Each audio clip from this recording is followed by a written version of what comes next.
Hey guys, welcome back. Today we're back again with yet another Reach MCC PC and Xbox update video. And this one my friends, I must say, is particularly succulent. Now the title probably gave you a pretty good idea, but that didn't even cover like half of it.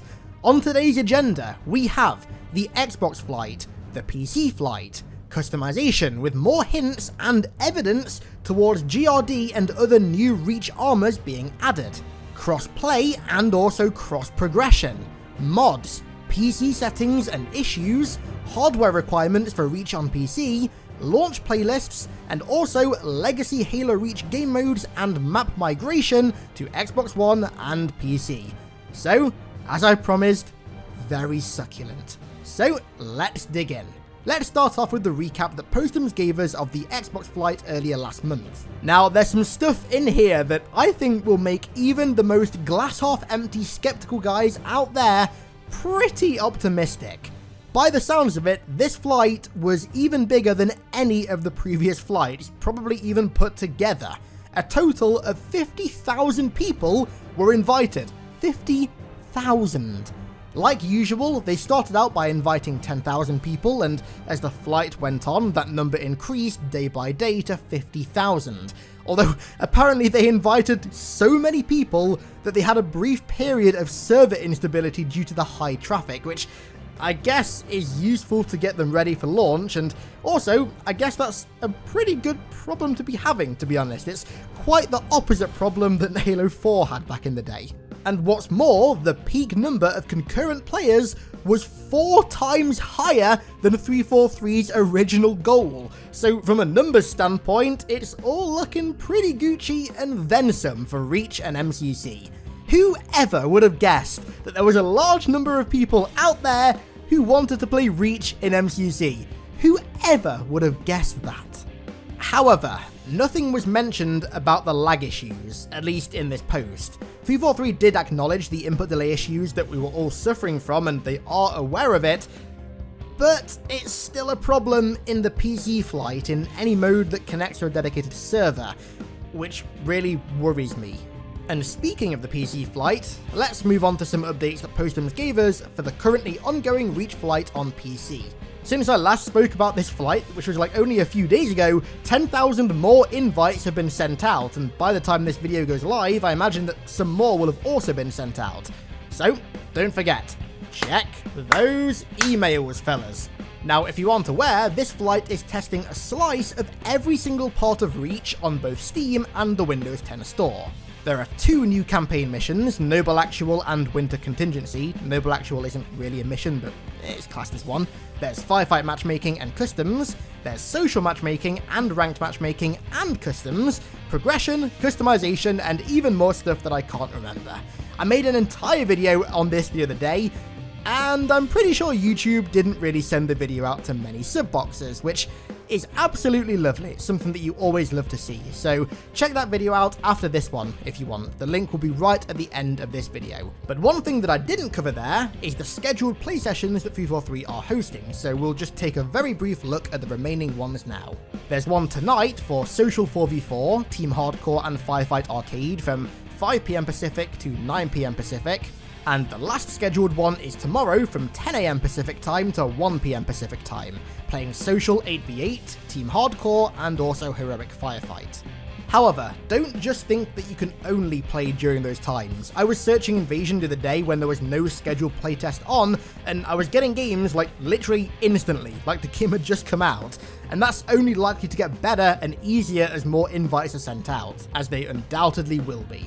So, speaking of the flight, let's move on to the customization in it. Again, in that video that I uploaded the other day, I went through all the progression and unlocks, but I do have some updates on it to reveal in this video.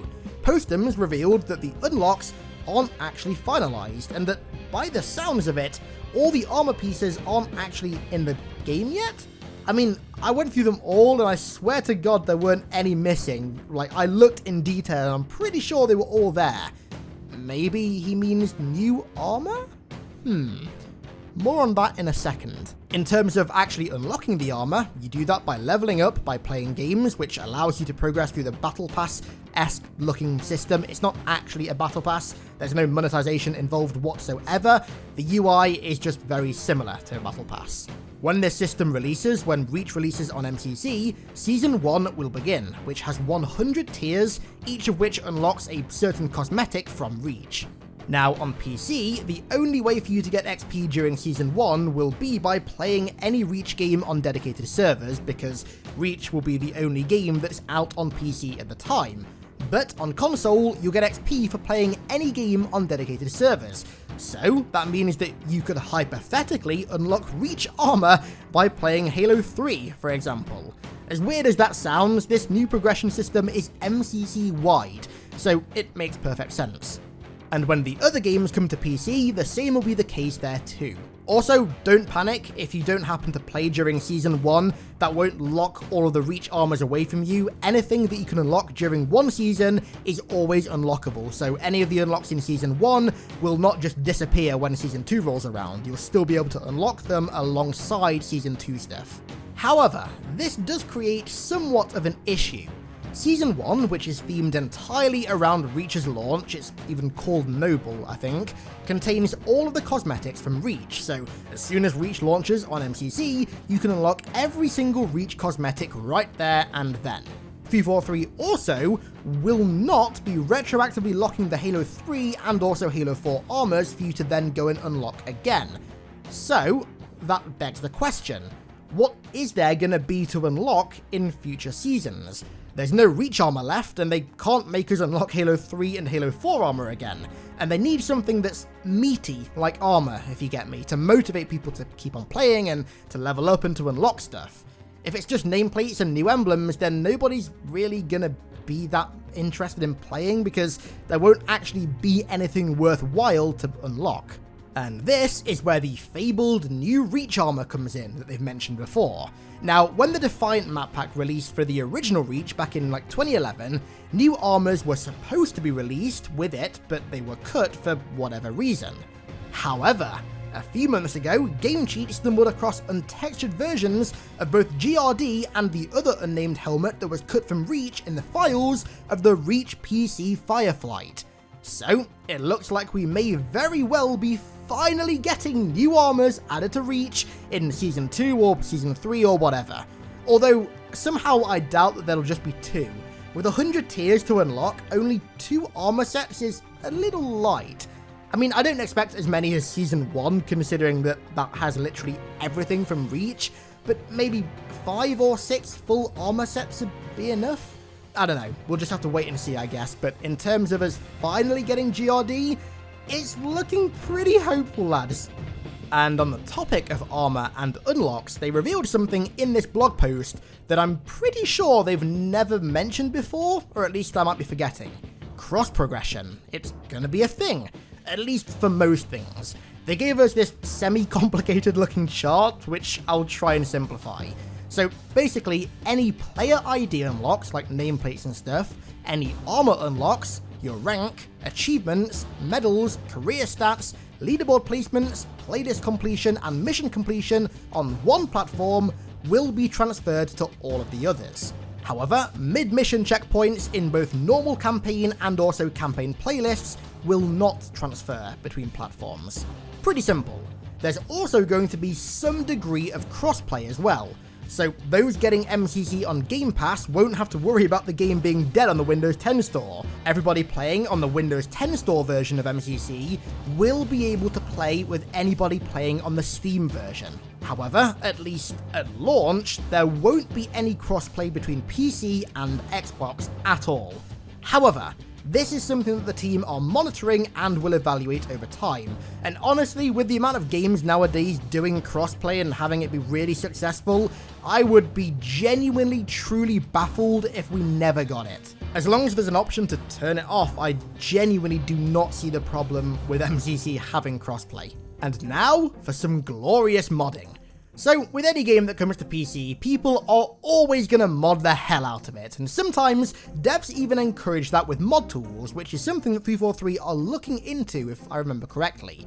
But for now, there aren't any mod tools. However, that hasn't stopped anybody. The vengeful Vadam has managed to get his Halo Reach Evolved campaign overhaul up and running with MCC PC, and as you can see right now, it changes quite a lot of stuff. It makes for a really interesting campaign experience. Game Cheat has really been messing around with the game, creating loads of custom vehicles with like different vehicles spliced together, forging outside of the maps, creating entire game modes outside of the maps, in this case tanks versus tanks, and other just mind-blowing complete craziness. Honestly, it's incredible what they've managed to do already, before the game's even out, let alone before the mod tools are out. When those bad boys get released, fingers crossed they do get released, we are in for a real treat. If you're in this flight and you want to get in on the modded action during this flight or future flights or even when the game releases, then be sure to join their Discord. They set one up specifically for modded customs. The link is right at the top of the description. Okay, moving on. They revealed all of the visual, audio and control settings that are going to be in the PC build, and honestly it's just about everything that you'd expect. But there's one massive issue with keyboard and mouse right now. There's no option for raw input. Now, this means that when using keyboard and mouse, there's a massive amount of input delay, among other issues like inherent mouse smoothing and acceleration. All in all, keyboard and mouse does not feel good right now in this flight, which is really weird considering that it felt fine during the campaign flight and also Fireflight. I don't know what's changed, but thankfully 343 are onto it. But when you couple the input delay and mouse smoothing caused by a lack of raw input, with the input delay and sort of general lag caused by the issues with dedicated servers, and Bloom as well, I'm gonna be honest, it's safe to say that this flight isn't exactly the most fun to play right now. But that's what flights are for, I guess. Right, getting closer to the end now, in more ways than one, in fact.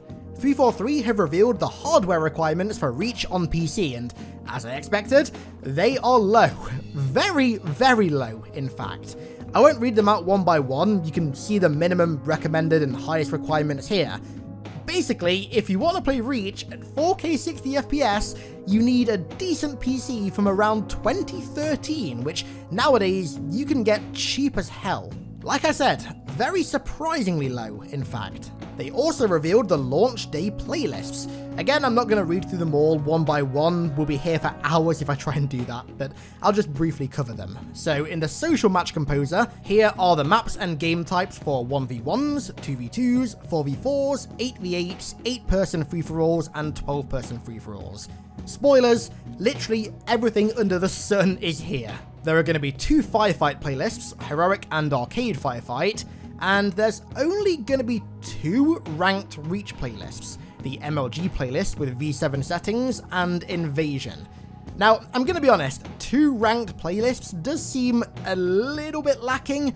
I'm not quite sure why there isn't like a Team Slayer and also Team Objective playlist in there as well. I mean, at the least, have those 2, maybe even throw doubles in there as well. Although Postums did say that these are subject to change before launch, so maybe if we ask nicely enough, we'll get more.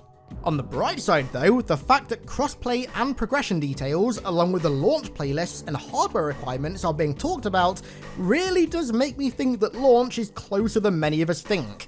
Could it actually be December?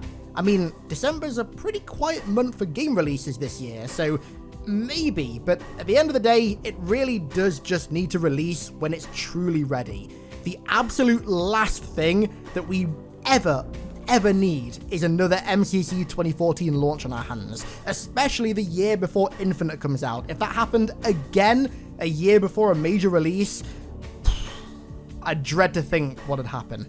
And finally, let's round off the video with an update to the legacy map and game mode transfer. Now, 343 have clarified the intricacies of this migration with respect to the different platforms, and it will work as follows.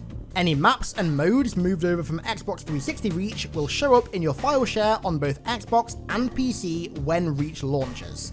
Maps and modes in your Xbox One MCC file share will stay in that file share, and if you want to get them on PC, you'll need to boot MCC on Xbox One following the update to have them appear in your PC file share. Maps and modes that are not in your Xbox One file share but are on MCC will be copied to your local storage on your console after the update, and will only be made available to you on the first Xbox that you launch after the MCC update. If you don't launch an Xbox One, then you won't get them. To then get these maps and modes on PC, you need to download and update MCC on Xbox, launch it, let the copy operation complete, then upload them to your file share and they should show up in your file share on PC. That is about as simply as I think I can put it. Hopefully that made sense. And one final thing. My good friend JC, the king of overreactions, asked a pretty good question about Forge and maps at launch. Now, given that there's not going to be Forge at launch on Reach PC, can we still save old custom games and maps from other people's file shares? And Uni replied saying that yes, you can. I assume that you'll do this by using a feature that's similar to the search feature in OG Reach. And the same goes for people's file shares as well. You can search for those too, and they'll probably be full of 360 era content. So, we can relive the glory days in glorious 4K 60 FPS glory. And so, I think that just about does it for today's update video. For the first time in quite a while, today's was pretty damn meaty, if I say so myself. It really is starting to feel like launch is kind of around the corner now. I've said it before, and I'll say it again. What better Christmas present could there ever be than Reach on PC after 9 long years? Sorry, what was that? Nothing? Yes, nothing. Exactly. So, once again, I want to give a massive thank you to all of my patrons for the continued support over there, and thank you all so much for watching. I really do appreciate it, and I'll catch you all in the next one.